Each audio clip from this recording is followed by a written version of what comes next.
জানা হাজার হাজার স্বাগত জানা হাজার হাজার স্বাগত বেতিকে আগত ত্রিপুরা মোতায়েন নবগত জানা হাজার হাজার স্বাগত বাঘ রাখি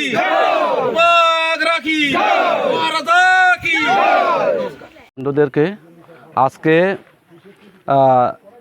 5 নম্বর সামনো কনস্টিটিউন্সি নন্দরাম চৌধুরী পাড়ায় ত্রিপুরা মোতার একটা উত্থান সভাতে টোটাল 15 ফ্যামিলি 42 ভোটার বিজেপি ছেড়ে ত্রিপুরা 45 ভোটার বিজেপি ছেড়ে ত্রিপুরা মতে সামিল হয়েছেন।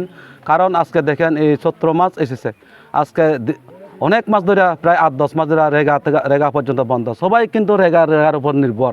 কিন্তু আজকে দেখেন একটা বিজু পরব আইতেছে, আজ পর্যন্ত কোনো কাজ নেই এবং বিভিন্ন জলের সমস্যা, যে সরকার যে প্রতিশ্রুতি দিয়েছিল যে মিস কলের চাকরি, তারপরে বছরে 50,000 চাকরি এবং অনেক কিছু যে প্রতিশ্রুতি দিয়েছিল সরকার, কিন্তু আজ পর্যন্ত একটাও করছে না সরকার। তার জন্য তারা সবাই কিন্তু আজকে এই নন্দরাম চৌধুরী পাড়ার বুথ সেন্টার যে আছে এখানে প্রায় 15 পরিবারের 45 ভোটার বিজেপি ছেড়ে ত্রিপুরা মতে সামিল হয়েছেন। তার থেকে বোঝা যায় আগামী এডিসি নির্বাচনে বিজেপি যতই ষড়যন্ত্র করুক আটকাইতে পারত না।